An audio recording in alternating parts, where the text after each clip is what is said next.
Hi, it's a vlog day. Who knew? It's vlog humbug. I'm fresh out of the shower, so I'm gonna just kind of blow dry my hair because I'm gonna go out to a cafe and write with my friend Harry. Okay, so I've got my hair kind of dried. I don't really know how to do hair. Got my purse, I've got my bag, it's got my iPad in it, that's how I write. Now we wait. I feel like I need to get one of those stupid selfie sticks to make myself even more conspicuous when I go out and vlog, but I don't know if I'm gonna vlog ever again after this. Maybe I will, I don't know. It's weird showing my face outside. So my friend Harry is also my GM, my game master. So he runs the Pathfinder game that we are currently playing and the ones that I've been in for the past many years. Currently we're playing Pathfinder Reign of Winter, and I'm playing a spiritualist. I'm trying to get through writing my backstory, which has been on hold just forever. Writing has seemed a little bit out of touch. Creative writing, not writing for the planner. So now the planner's done, and my shop stuff is just kind of dragging on. Not that I don't like doing my shop stuff, don't get me wrong. Just I need to recharge with creative stuff. So yeah. And here he is. It's raining. You're on camera. Hello. This is Harry. Hello, everybody. Hello. I was telling them that you're my GM. Yes, I have been a game master for about 30 years now. Jesus, I didn't even know that. Yeah, I started when I was like 12, 13, running Hero Quest, which is a ton of fun, and I still like the game.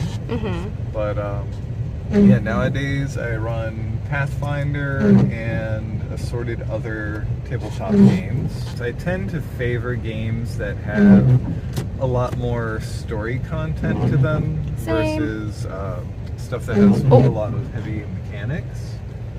However, sometimes I like a good crunchy game, and that's why I run Pathfinder. Pathfinder's my crunchy go-to. It's funny because I don't do well with crunchy games.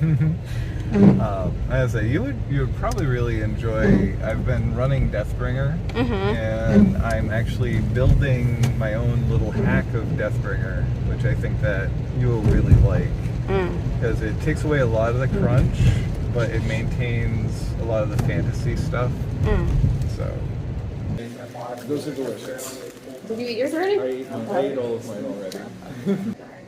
Yeah, to me... This is my mukbang video. Alright, interview time. Yeah. What do you think are the components of a great campaign? What are the components of a great campaign? Number one, great players is the most important thing. For anyone out there that's a DM or a GM, if you're putting together a game, the most important thing is having a group of good players that are willing to get into your world and be part of your world. So I've been, over the years that I've been playing, I've farmed a group of friends that are really good role players, and I didn't stop there.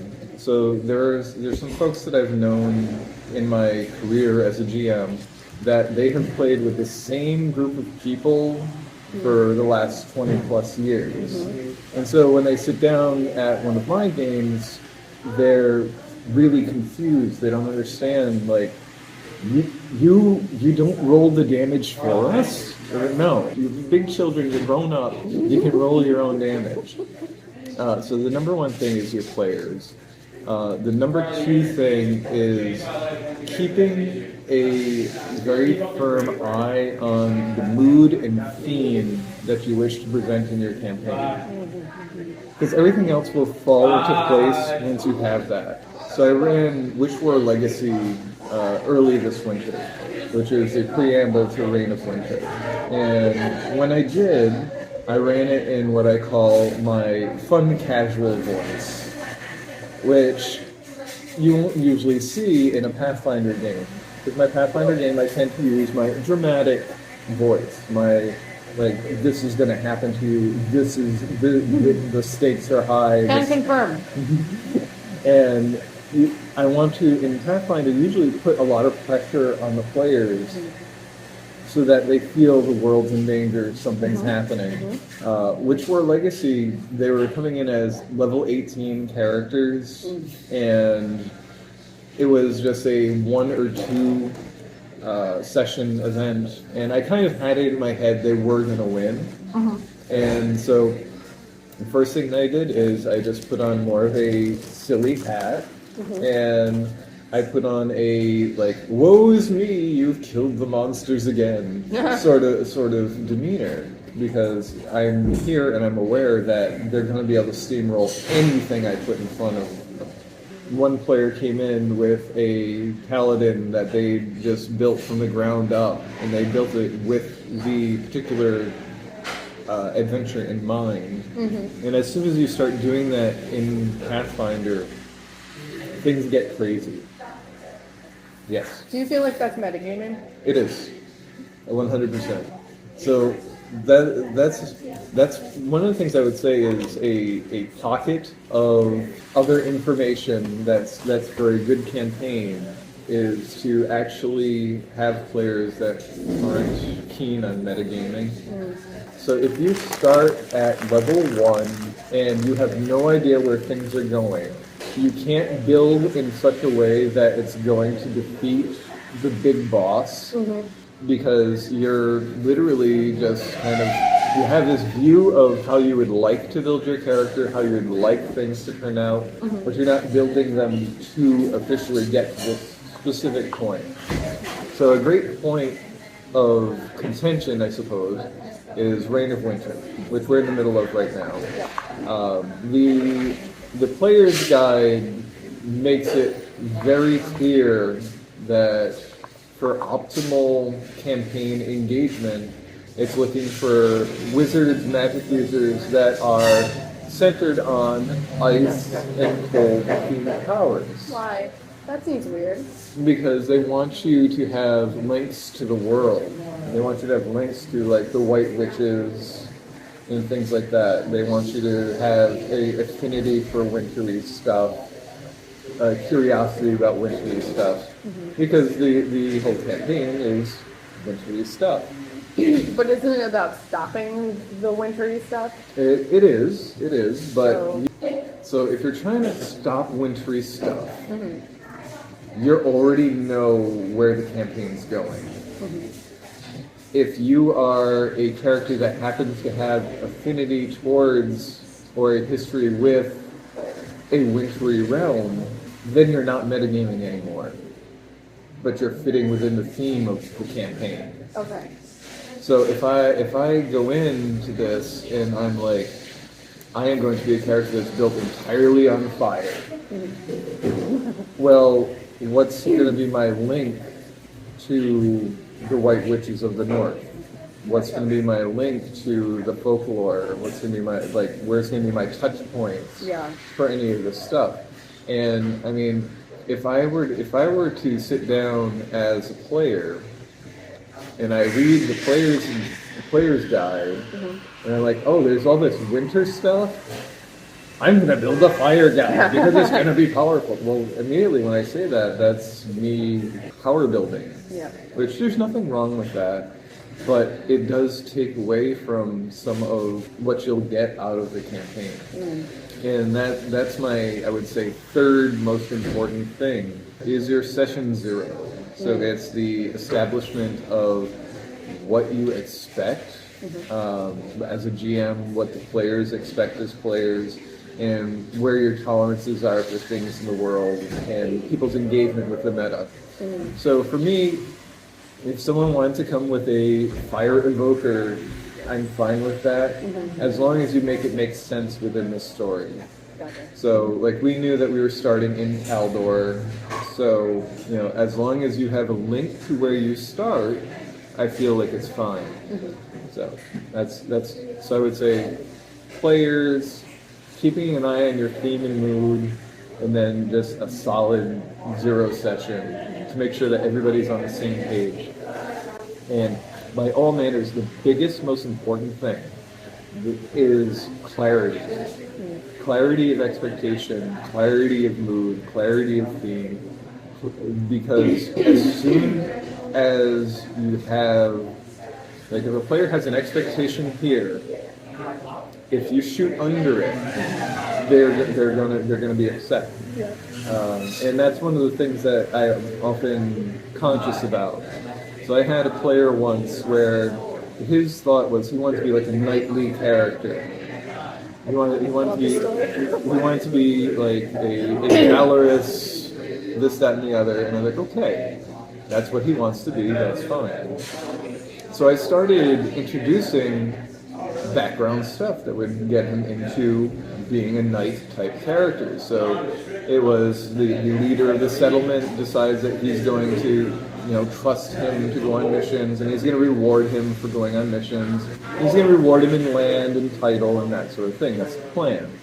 So immediately when he started, so I have the NPC, the non-player character, just go to him and say, well, I have this mission for you, and if you choose to accept it, there will be good rewards for you, etc.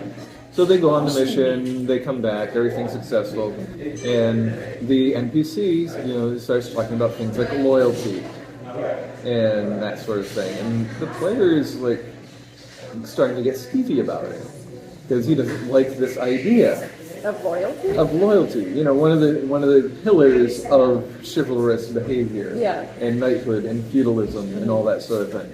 Like, okay, well, whatever. So the NPC says, well, I've had armor made for you. Go to the blacksmith and speak to the blacksmith, and he'll give you the armor. So player character goes to the blacksmith, talks to the blacksmith, and the blacksmith makes a point of, like, I am giving this to you so that you may protect others. Mm-hmm. It will protect you to protect others, and make this solemn vow before you take it. To protect others. To protect others. Right. No. He says no. He says, I will not bend the knee to some blacksmith and da da da da da. And so he throws a giant fit.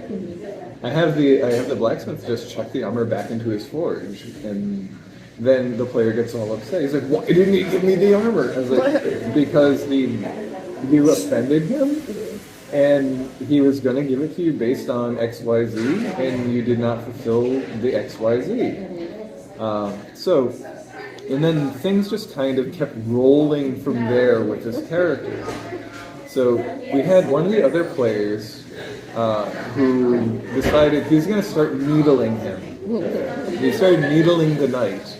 And I put out a writing challenge for the group, which was to write a fabula, which is a very specific meter of poem that was in like the 14th century or so.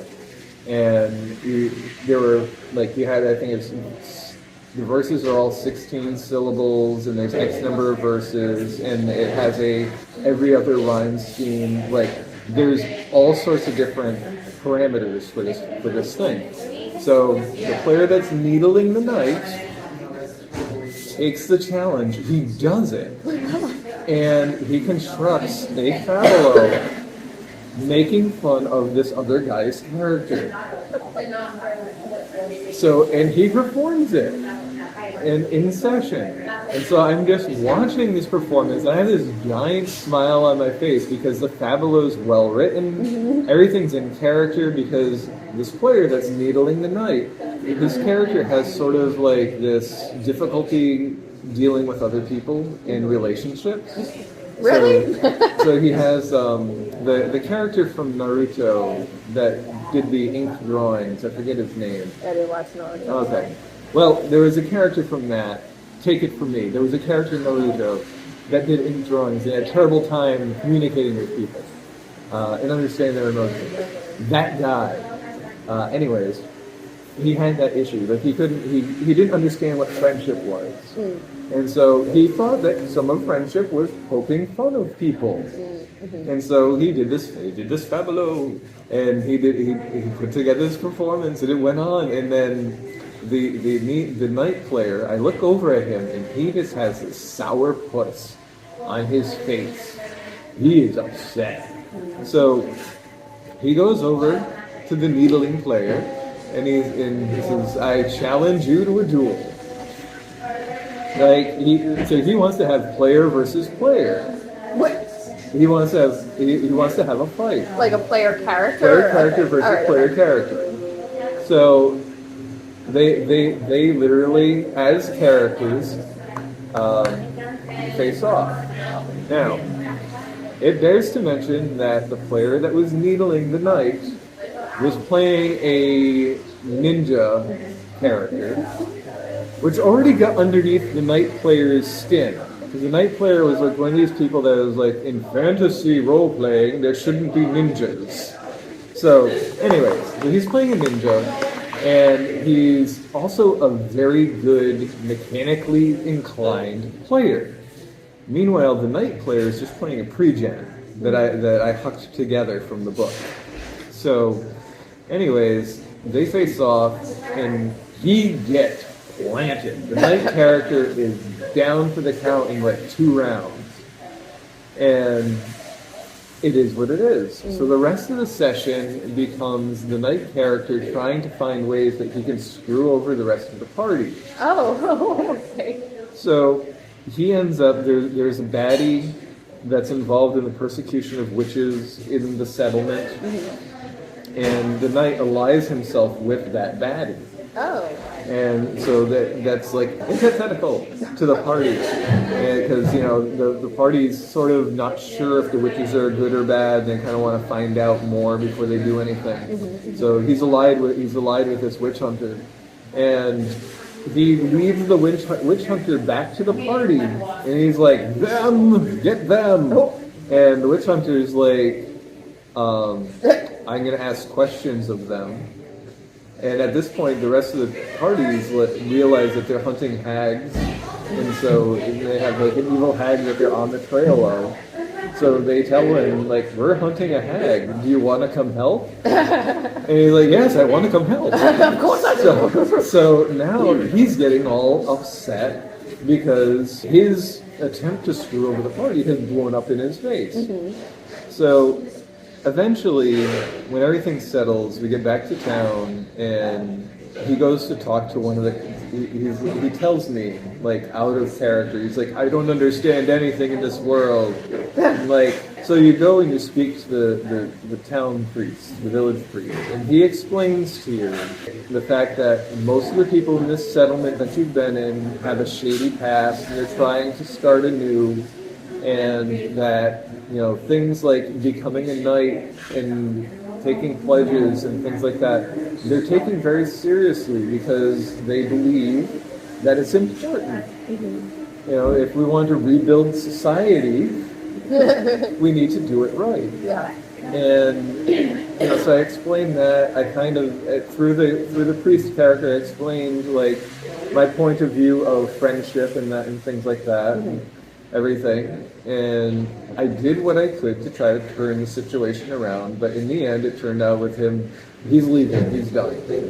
He quit, and he's like, "Yeah, I'm done, I can't do this," and he went out, and that was it. And he says, "Oh, I'll still play other games with you, but I won't play with you anymore." I'm like, "Okay, that's fine.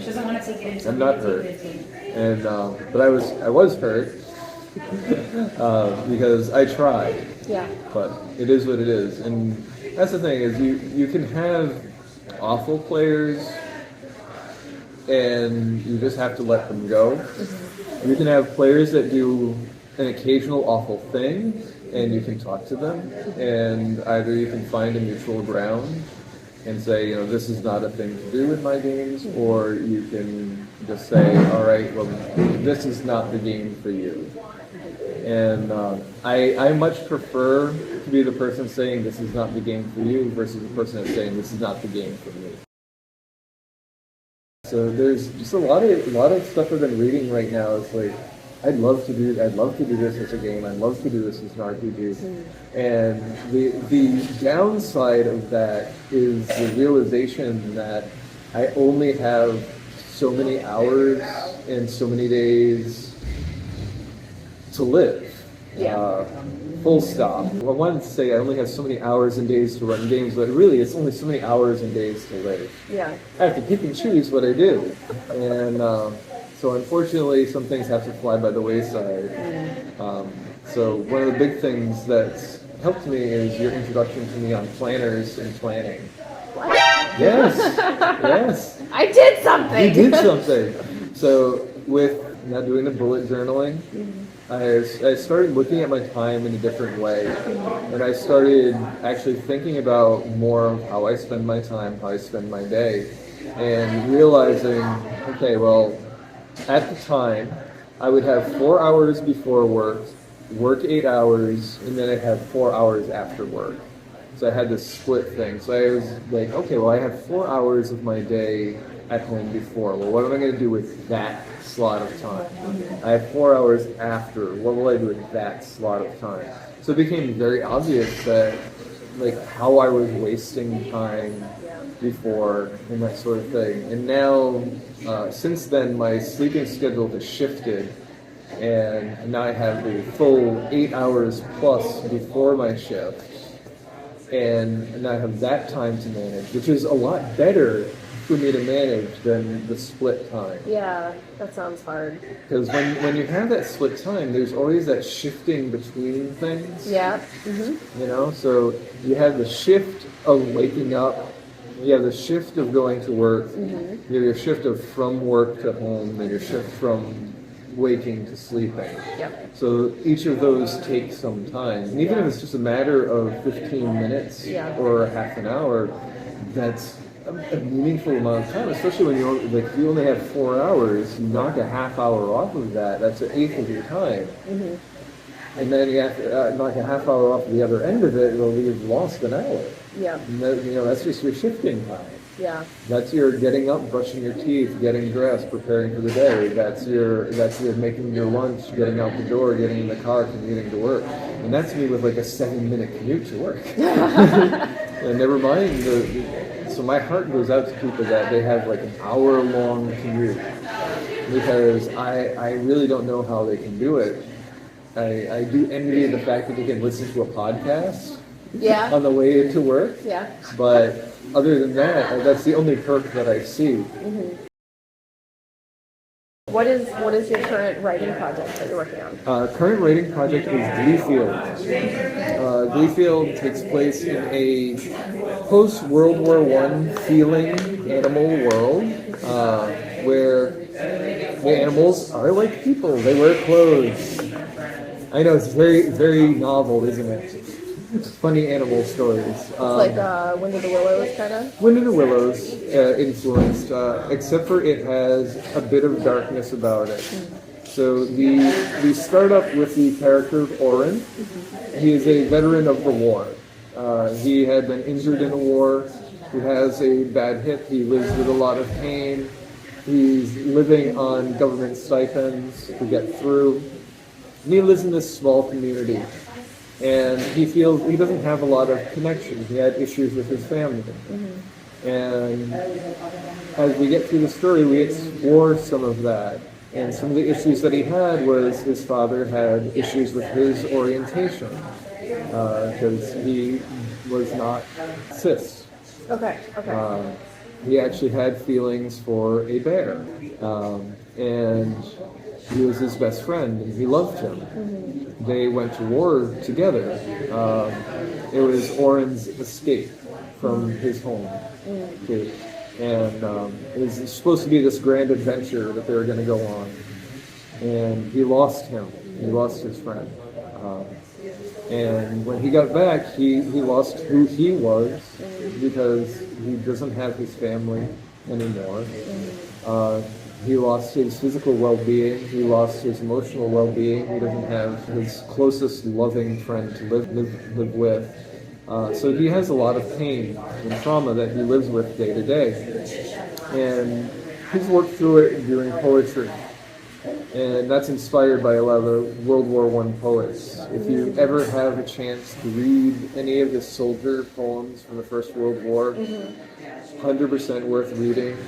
100%, I would suggest anyone that has interest in joining the armed forces to read through these poems so that they can see a real unflinching eye to what it's like to be in actual war. Because a lot of the poets don't take liberties to make it a heroic thing. Right. Because the First World War was supposed to be, for a lot of these young men, a grand adventure. And it was a grand adventure into trenches where everybody suffered. Yeah. You know, it was supposed to be a chance to no. It was a chance to die. It was a grinder. It was terrible. It was horrible. And like when you read a poem, like what was it, the silent mouths of the unspeaking dead staring at you glumly, talking about the corpse carts rolling through and seeing somebody still suffering. It's like, I want people to read this and understand the reality of it and have empathy for it before deciding what they will do with their life. I think that soldiery is a commendable profession, but it's one that I think people don't realize the full extent of it. So I have some of my family members have been in the military and have had good experiences, and some have had really bad experiences. A lot of it comes to, remember when I say in role-playing games, expectations? Yeah. Expectations. Being told, you know, this is what can happen, that's what can happen, this is what you'll be doing. This is not just collecting college tuition. There's real serious work to do. And that, you know, there are real lives involved on both sides. Pacifist. So that said, so Oren's struggling with all of these things, and he finds liberation through poetry. His next door neighbor, Liza, is a housewife, and she had these big ideas of what she would like to have done with her life, but she decided to become a wife. That was her choice in the end of things. And she pursues her art and her career in her spare time, which is slowly growing to be more and more as the children are growing up. So both of her last two children are going to be entering college soon. And so she's now able to really explore more of her, she does writing, so she's able to explore more of her emotional depth and things like that without having to worry about them. However, she's been living in this small community for so long, they all have this specific way of looking at her. And they all have a specific expectation of who she is and who her family should be. And they all talk about her son behind her back, her daughter behind her back, her other son behind her back. And she has issues and anxiety all around this stuff. And That sounds so familiar. yeah. She's a little bit my tribute to you. She's basically, if you were to put together Shirley Jackson and you, that would be Liza. Oh, wow. More or less. And she finds companionship and comfort with Oren because he is a writer and she is a writer, and they're able to communicate on that level. Oren's a very old thinker, so he's not very much into progress. So like a woman writer? He often says that, I appreciate your domestic point of view.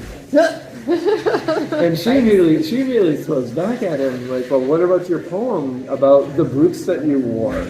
It is still domestic. It is just reframed to a masculine experience. What is the difference between what you experience with a material object versus what I'm experiencing with a material object. This means that to you, this means this to me. We're not talking about our point of view. We're not talking about our life point of view. We're talking about our experience, which is beyond your point of view. Which I think is interesting. I'm intrigued by my own writing.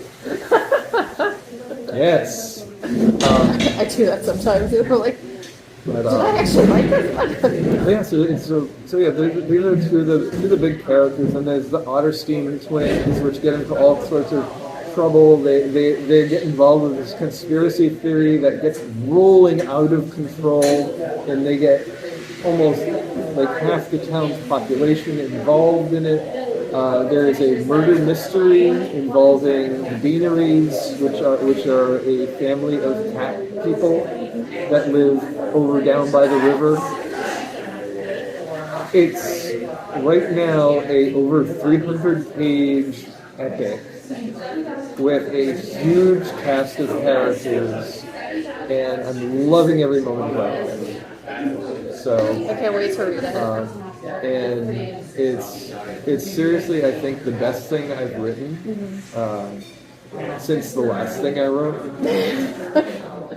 But for me, it's really speaking to every facet of my being, because every character has something I want to say through them, and it's something important. So even this morning when I was doing my writing, I was doing is Ira and Ursula. So Ira is a badger. He was adopted. Ursula is a bear. She feels out of sorts because she's like a big city girl, and she's gone out to the country to visit Ira's family, and so she's trying to fit in and be okay with everything.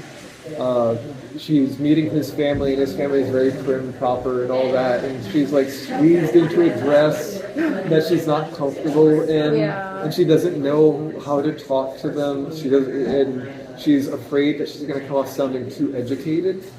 So she has a background with like theology and studies of the folk and their customs and everything. So she has this whole breadth of knowledge that she doesn't want to share because she knows that Ira's father, Ewan, is like very staunchly a worshiper of the one and only God. And so Christianity does exist in Gleithwood, by the way. Okay. Humanity once existed in Gleithwood. And they are just a long forgotten memory. But anyhow, so that's beside the point. But yeah, so she isn't sure what to say or how to present herself until Ewan starts, going into things, and she says, "Well, actually, this and this about Ursine culture is like that and that about the rabbit folks culture, and and it's more of a wider view. If you take a wider view, you can actually substitute this god for that god. There's a lot of analogous things, and then Ewan's like, well, that's just imperfect explanations of the truth." She just stops herself shy of saying, no. But she does throughout the, truth is a matter of point of view. And which of course sets up a huge argument between Ewan and Ira, and it sours the entire evening, and she feels horrible, and Ira feels horrible. And right now the story portion that I'm working with, they're driving home, and Ira's just tormenting himself over everything that happened, and he's trying to change the tone of what's going on. And what I'm trying to do in these stories, which really I suppose it could be done as a collection of short stories, is profile ways relationships work that are healthy, ones that aren't, how we can bridge the gap between them, how we can grow between them, how we can grow as people, and the importance that we grow as people.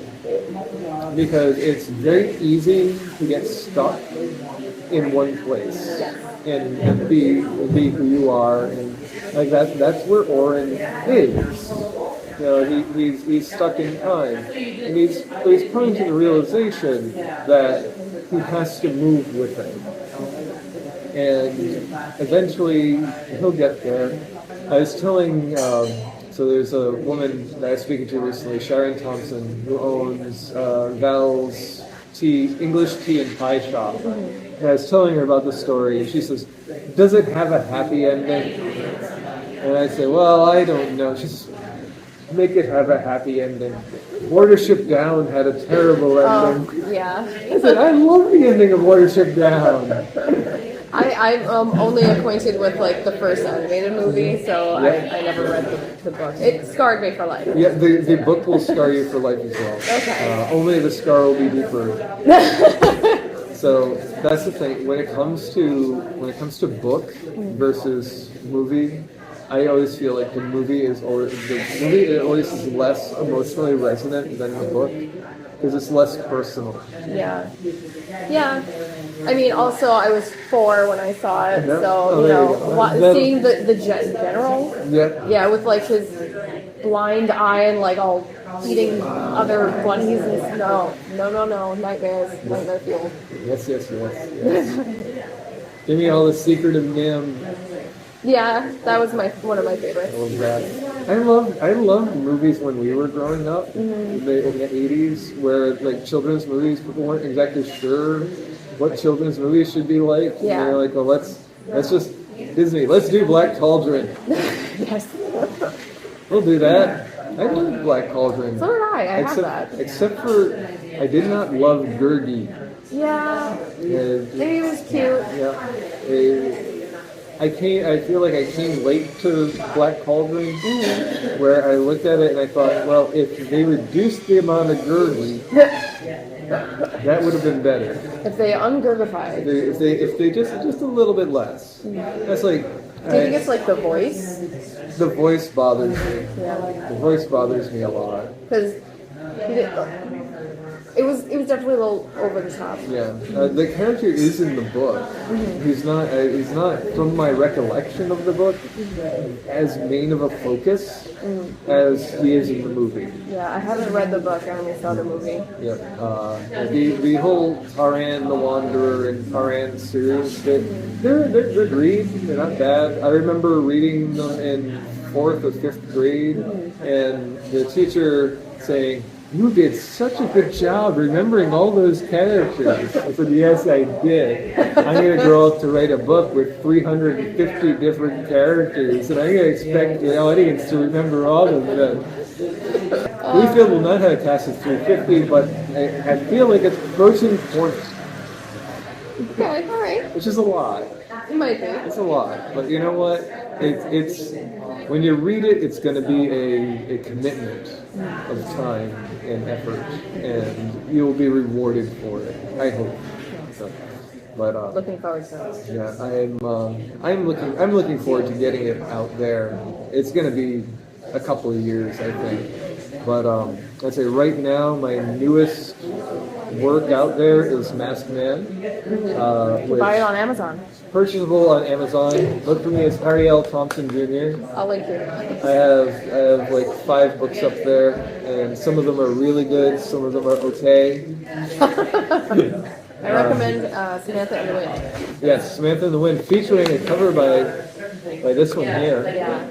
I mean, that's not why I'm recommending it, but You're recommending it because I asked you to do it because I knew you would love it. and I took forever getting that. I'm still like so sorry. It's okay. It's okay.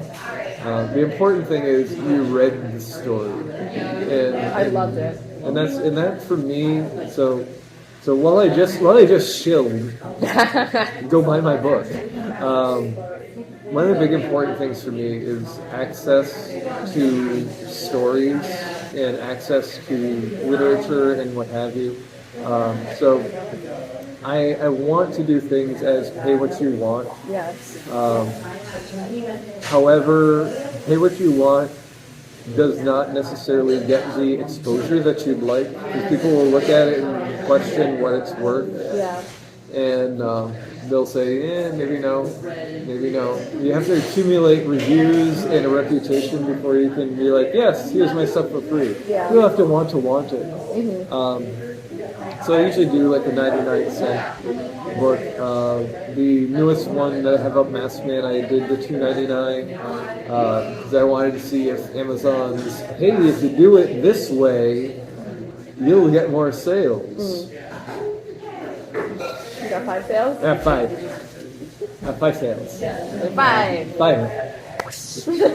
So, which I'm not upset about. The thing is, I'm happy that there are 5 people that are reading the story, and I hope that they read it, they enjoy it, and that they're moved by it. And that's really my goal. Walking into writing, my goal has always been to improve people's lives through entertainment, because my overall approach to life is to attempt to improve each other's lives. So I think that that's the most important thing. I think that's what we're here to do, is to make life better for one another, make it suck less, reduce world suck, as they say in Nerd Fight Tyranny. And for me, writing is a way to do that. It decreases my own suck, and then my audience gets to read it, and if they love it, then great, that decreases their suck immensely. If they don't like it, and this is a powerful tool, if you go and you read one of my stories, and you hate it, and you hate the story, I encourage you to then sit down and write a better version, write your own story. Because that's the thing, it's very easy to hate a thing. Hating is easy, but to actually then take that energy and turn it into a loving, creative thing, I dare you.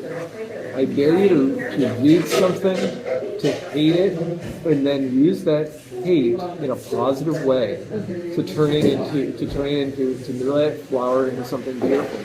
And then, if you leave a terrible review on my story, and you then put up your story, I can leave a terrible review on your story and influence the next person down the road. Or you can leave a good review, and I'd appreciate that a lot.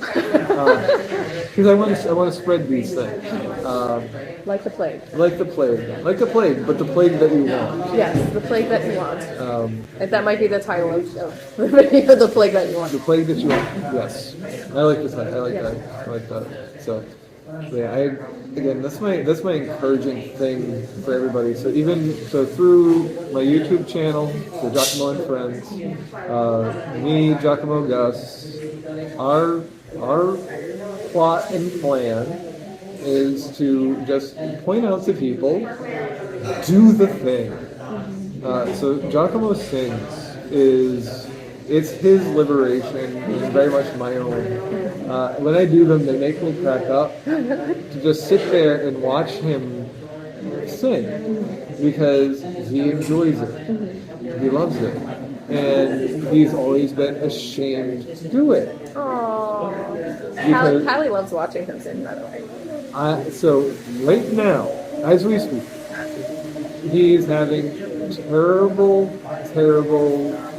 self-conscious moments. Because what's happened is we got a request. And the request was Once in a Lifetime, Talking Heads. You know the song? I don't know. It's the You May Find Yourself Living in a Shotgun Shack. Yeah. So Kermit the Frog covered that. Oh, really? Yes. Okay. The Talking Heads have done it, which they're just a phenomenal band to begin with, but Kermit has also done it. So Giacomo is really on edge about doing it, because he's the puppet. He's the. Yeah. He's the. And like, so for me, Jim Henson's one of my influences. Yeah. Through what I hope is a positive message of like, you can do good. Terrible things happen. Make good things happen from them. Yes. Jim Henson, the world is bright and cheerful if we allow it to be. Yeah. Me, the world is dark and deadly, but we are the only light that there is in it. Let's amplify that light through togetherness. Anyways, togetherness, bleak. But yeah, so number one, he wants to impress the person that had asked for it. Number two, he wants to live up to Kermit the Frog. Yeah. Number three, he already is a little anxious about singing to begin with. Yeah. So we've taken a couple cracks at it, and he's waiting. He wants to do it again, and he's asked me, he's like, can we get some of our friends to help? And so one of the things that I've been charged to do as their social media guru, their editor, their everything, his felt hands, Yeah.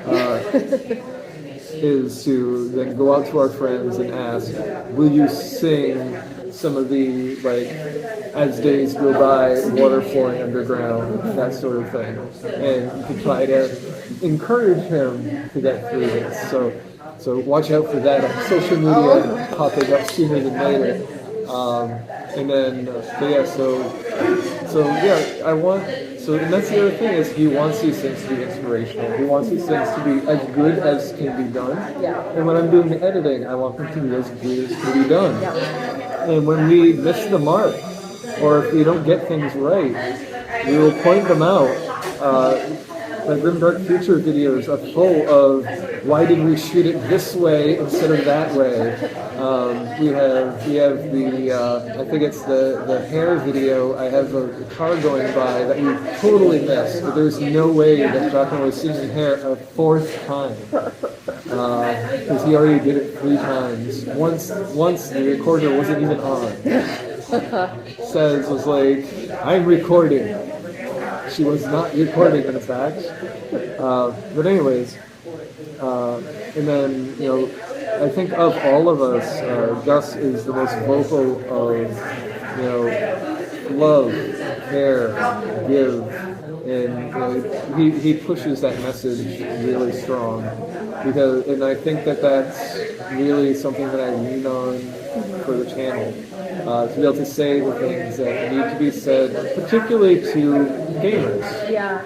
Because a lot of times, gamers are a really curious group of folks. Up until recently, we were all outsiders. Yeah. So we all should know better. And we don't always. And sometimes we get trapped in specific ways of thinking. And Gus just has ways of breaking through that and articulating what and how we can approach character. And his whole thing is he wants to get deeper into that. Like, how do we do that? And not only towards a gamer point of view, but through a creative point of view. And this is sort of what I think is the strange thing, or the not channel-like thing, is how you can extend that into life. Because everything we do at the gaming table, whether we like it or not, is an extension of life. And our life is an extension of what we do at the table. It's kind of all integrated, at least in our groups. I know when I talk about this stuff in some other circles, they're like, we just do math and kill stuff.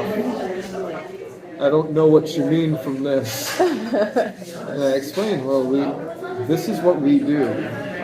We do math and we kill stuff, but then we explore our feelings about it. Yeah.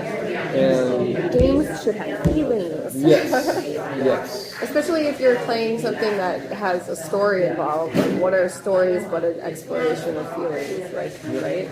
And That's one thing I detest with certain comics when they decide we're going to go plot point to plot point to plot point instead of flowing through it and giving us the character and development through the art. Yeah. So right now in comics, there's this push of story arc. Yeah. So we have one story arc that we can sell as a trade paperback. Ah. And so if you want to get your whole story arc in one trade paperback of limited length, all of your action needs to fit in that length. I don't like that. Then all of your development needs to fit in that length. And you know, when you sit down and play one of my games, you know we can spend an entire session doing development stuff Yeah. where we're just talking. And you know, in comics today, you don't have that leisure, and at least in the mainstream, to be able to do that.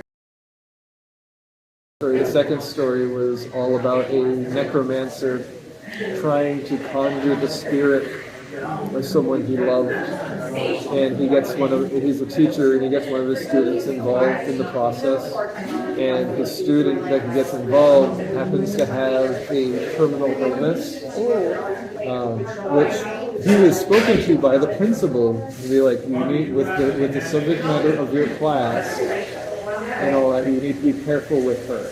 Yeah. And so he uses it as an opportunity to talk about death with her, because he wrote a book which is The Beauty of Death, and you know she questions him like, what's so beautiful about death, because she's staring at it, you know, down the wrong end. And he gets her eventually to finally help him out, and he conjures the spirit of his cat that he lost.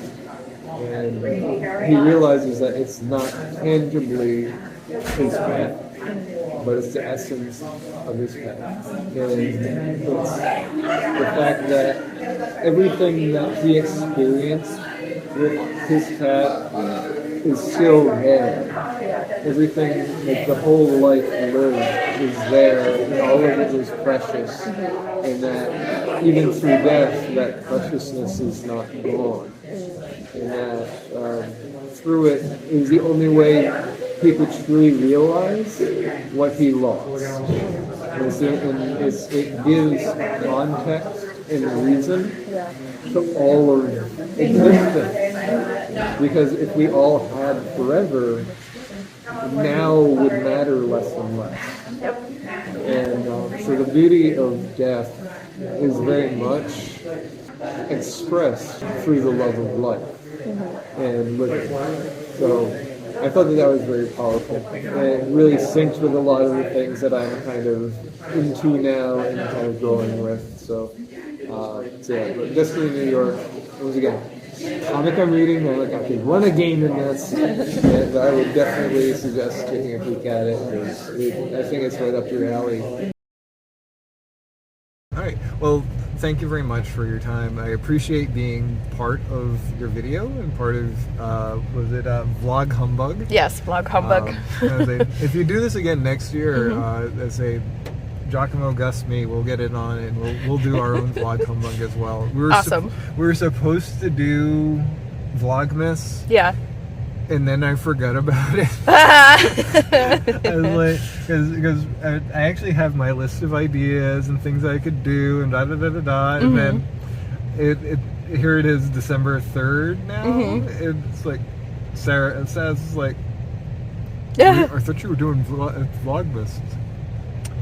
No, apparently I'm not. I mean, you could still do it. It's not too late. It feels like it's too late. I know.